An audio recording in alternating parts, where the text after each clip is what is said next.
Hi, in this video I'm going to show you how to take screenshot of your iPad. So let's get started. So this is iPad 9 in my hand, and it has a dedicated home button.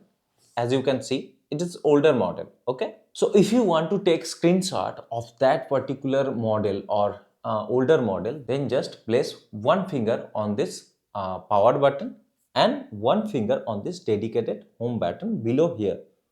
Okay, you can see, and now press both button at the same time. You can see the screenshot has been captured. So this is one way.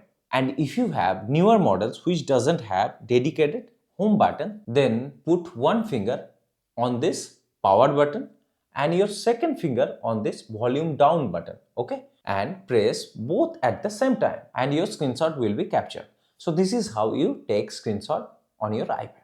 I hope you find this video helpful. If you do, then please hit the like button and subscribe to the channel.